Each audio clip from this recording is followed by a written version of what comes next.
Hello, everyone. My name is Musab Alturki. I'm a senior research engineer at Runtime Verification. I'm very glad to be here today. Today, I'm going to talk about best practices for securing Algorand smart contracts.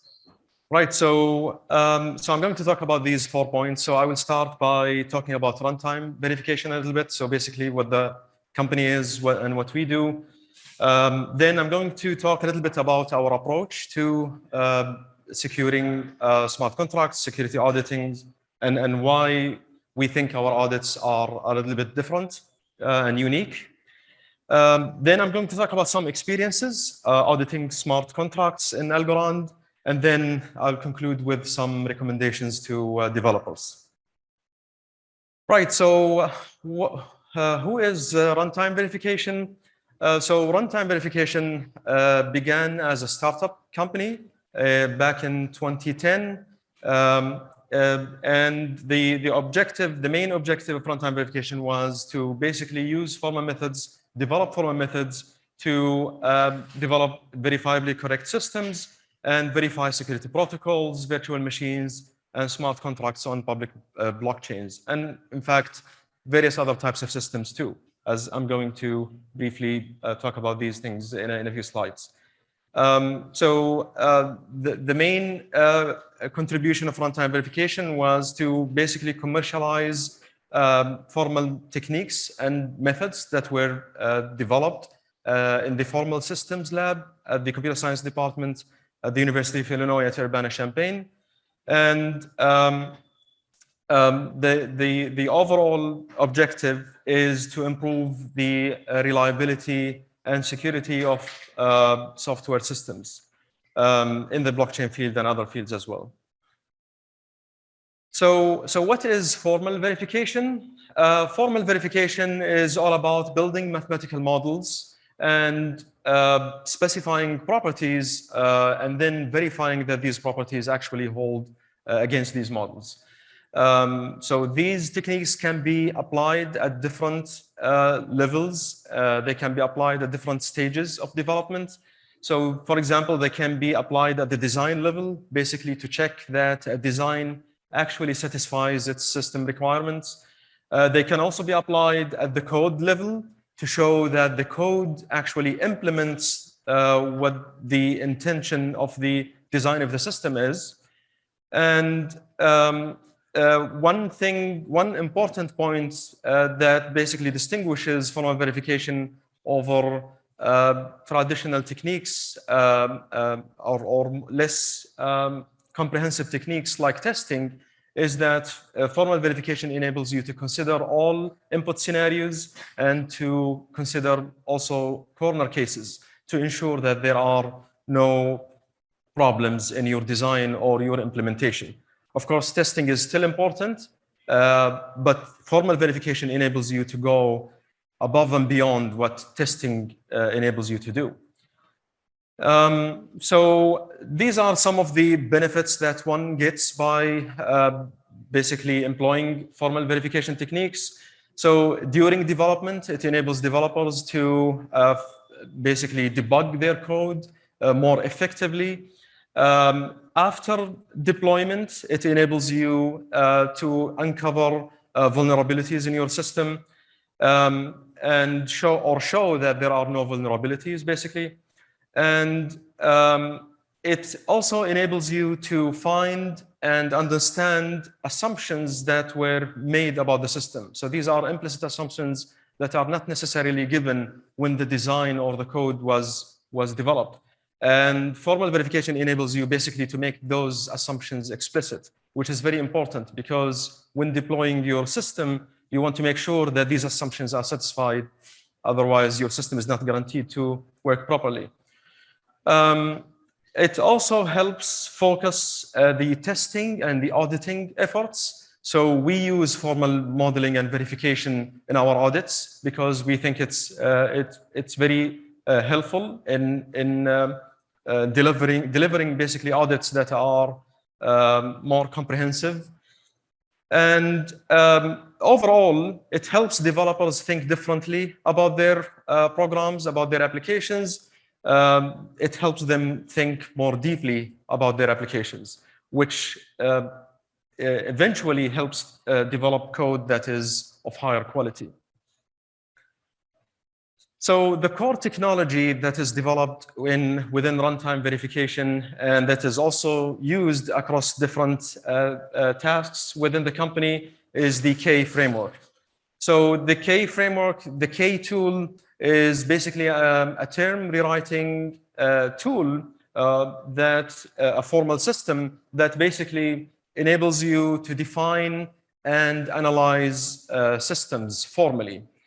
And the basic underlying philosophy of K is that you start by having a single definition of your system or language, and everything that is developed is basically derived from this definition. So for example, you start by defining a formal definition of your C language by defining its syntax and semantics as K specifications. And then from this specification, you derive all the tools that you need. Like, for example, a compiler for your language or a model checker and so on. The point here is that you shouldn't need to define the language again and again every time you need to obtain a new tool for your language. This definition is basically your single source of truth from which everything else is derived.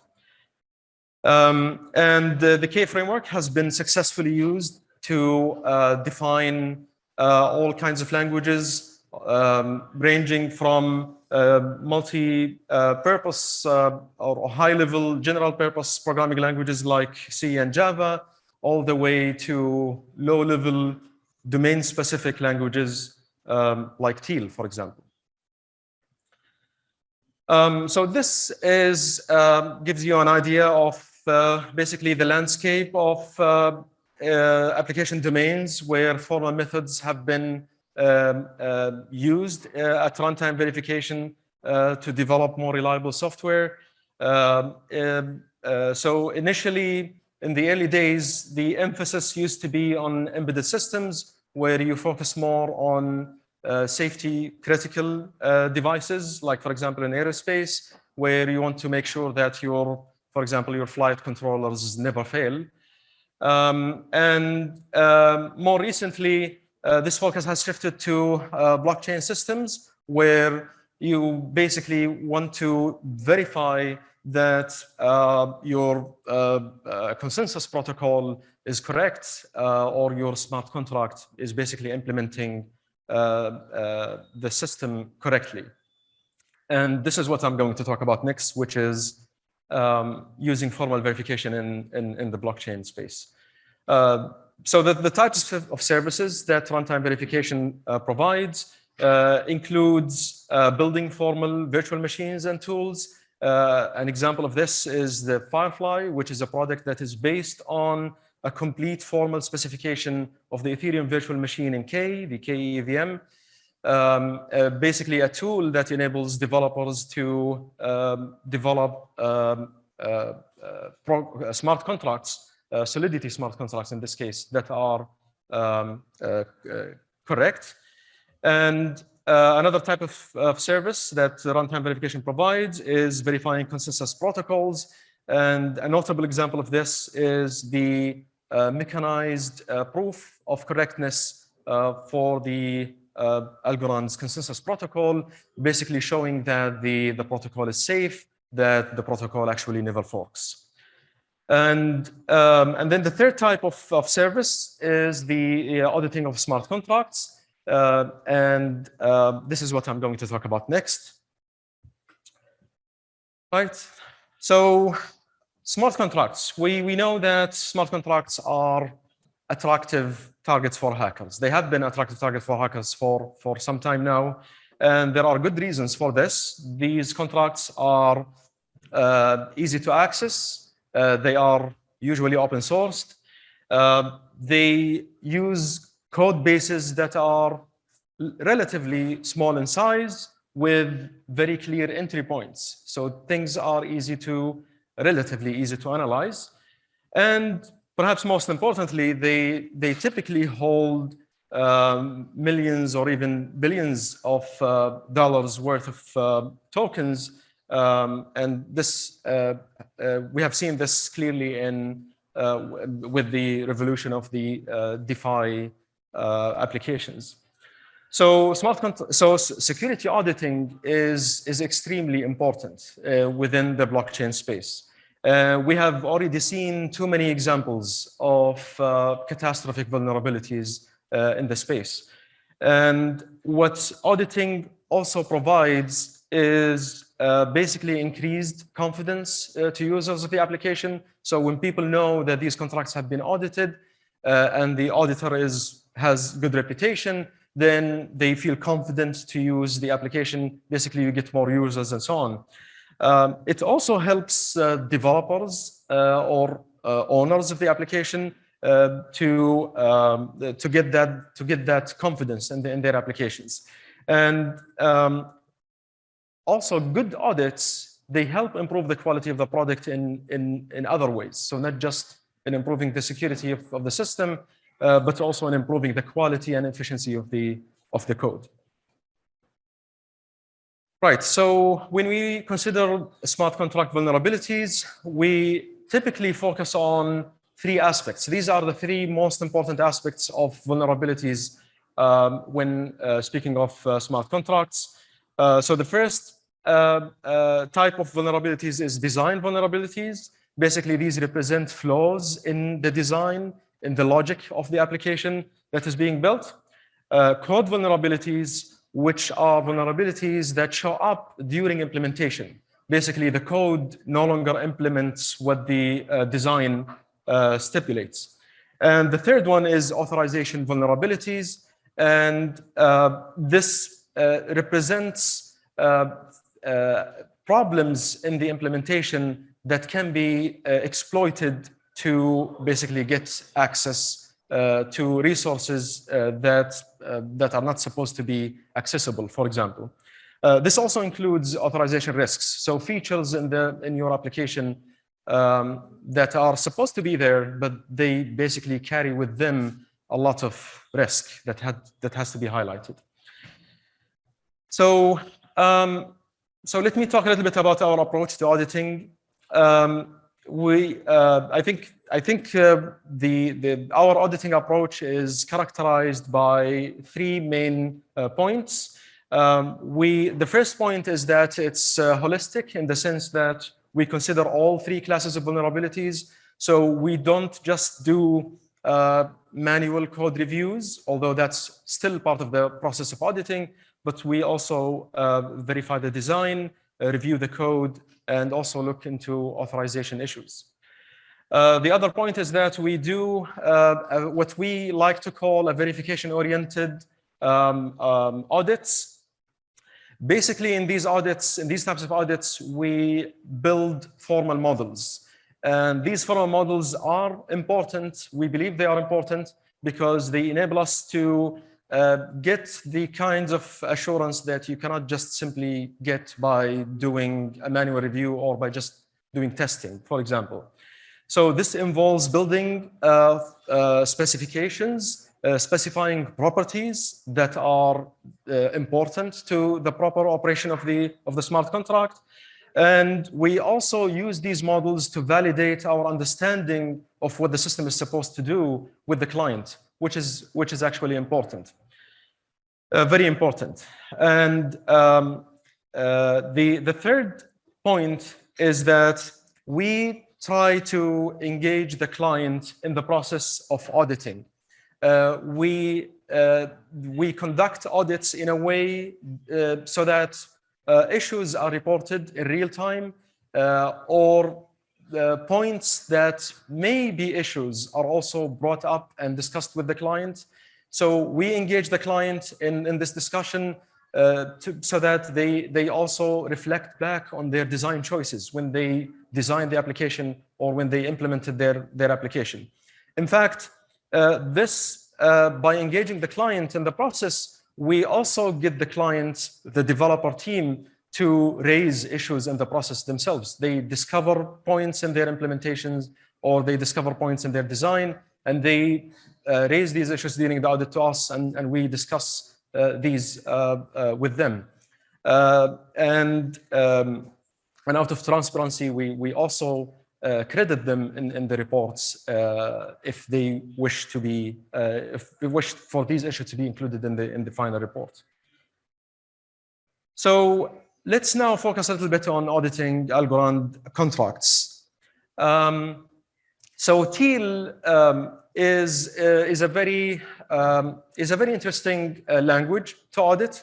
As we have seen, TEAL is a fairly low-level language, which means that abstractions when auditing TEAL are even more important than in any other when auditing other higher-level languages.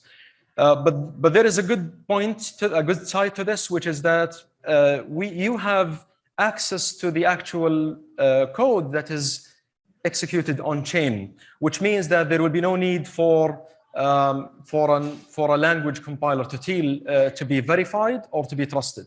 So that's a plus.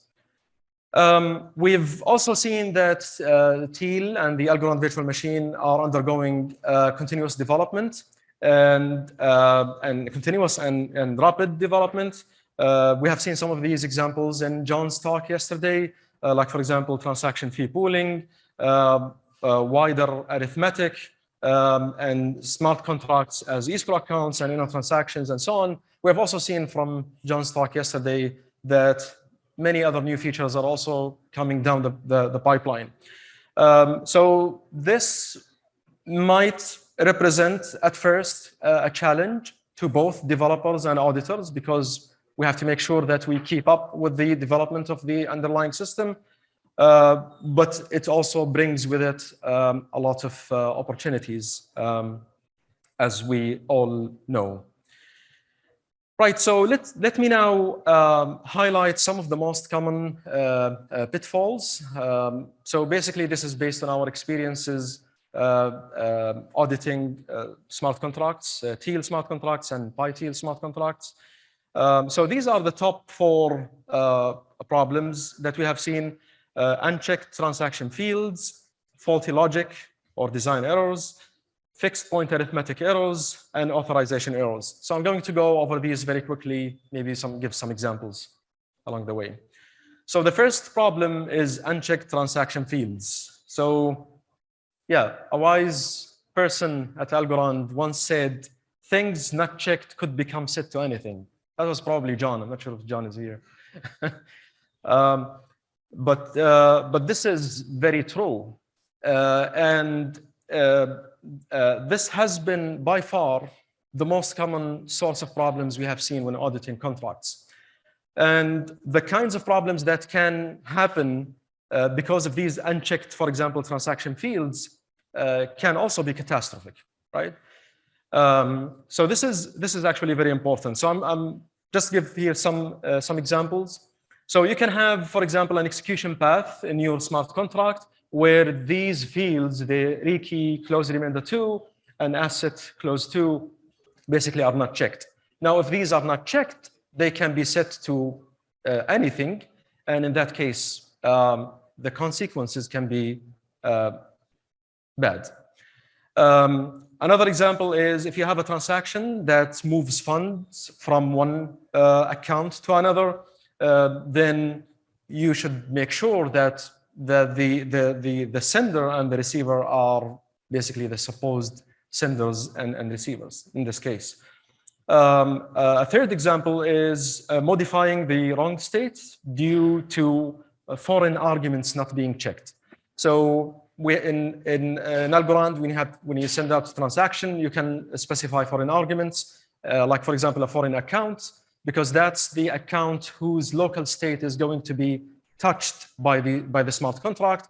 Now, if you don't check that account that was passed as an argument is not the proper account, then you may be changing the state of the wrong account.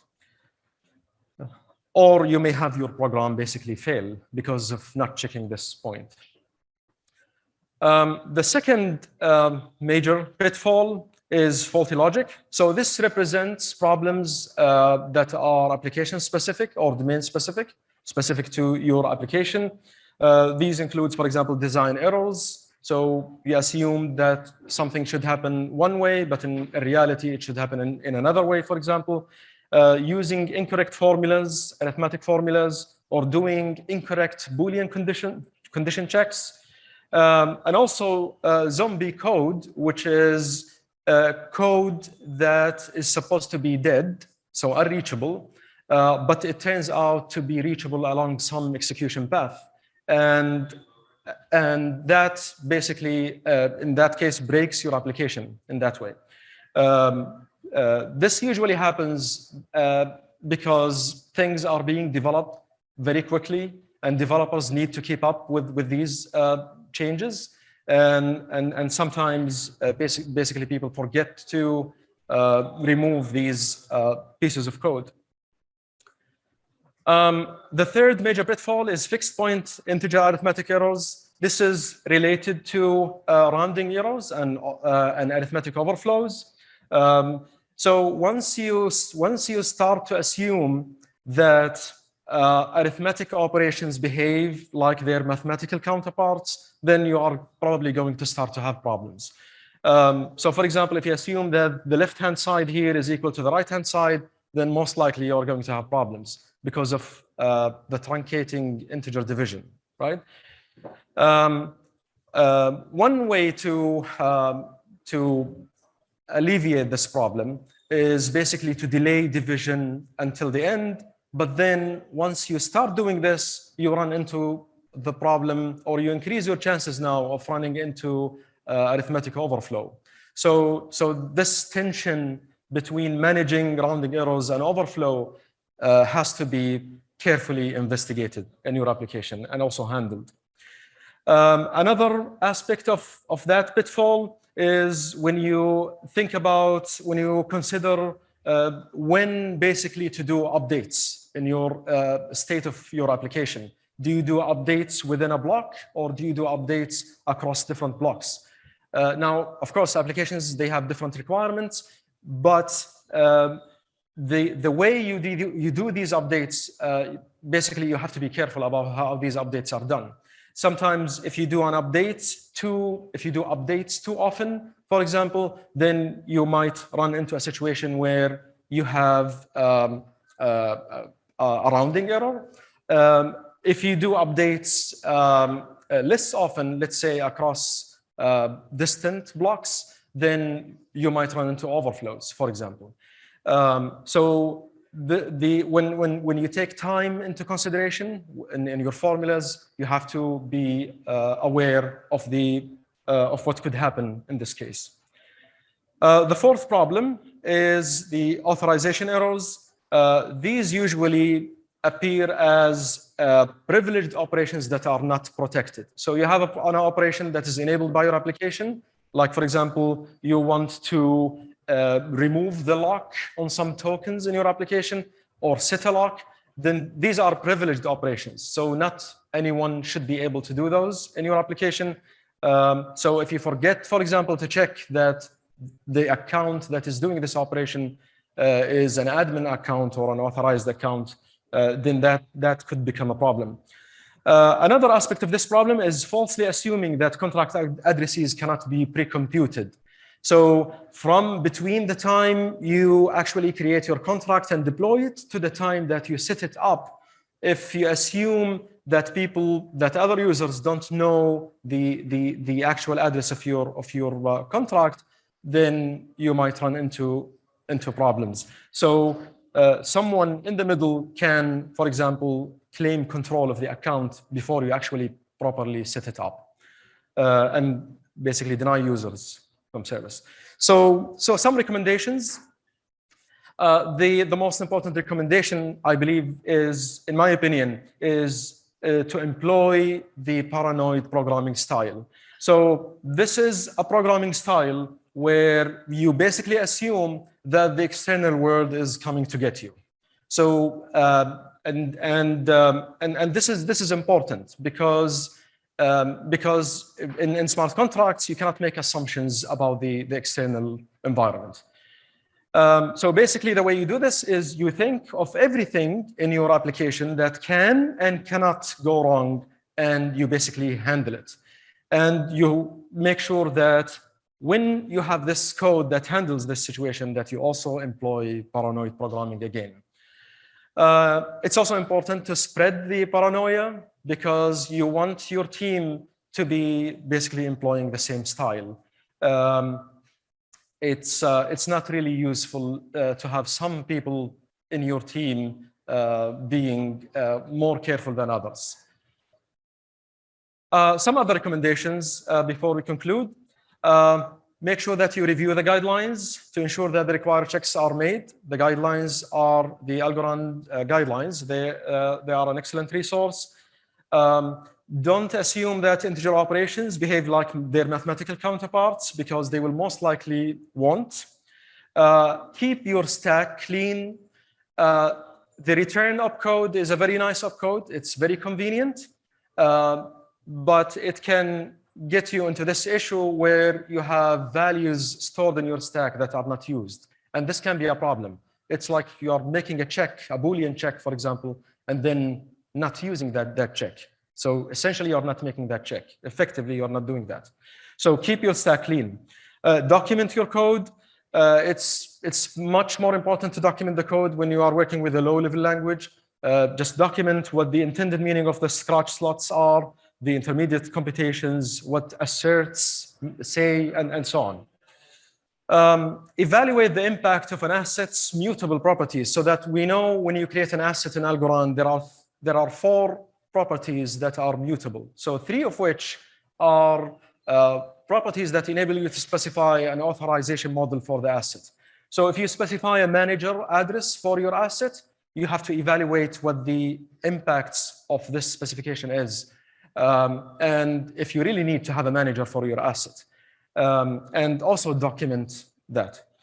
Evaluate the impact of receiving unsolicited funds into your contracts. So a contract is an account. It can receive funds from anyone. So basically, what happens to your application if an account receives funds from the outside? Avoid relying on undocumented features and behaviors. There is probably good reasons for these features not to be documented. So don't use them. Try to avoid implicit checks. So for example, if you want to check the transaction type, just check the transaction type. Don't do workarounds. And with Teal 5 and Teal 5 Plus, basically, if you don't need logic signatures, don't use them. So John yesterday talked about trying to keep these logic signatures and apps in sync, and that's a lot of work, and it's prone to error, as John mentioned yesterday.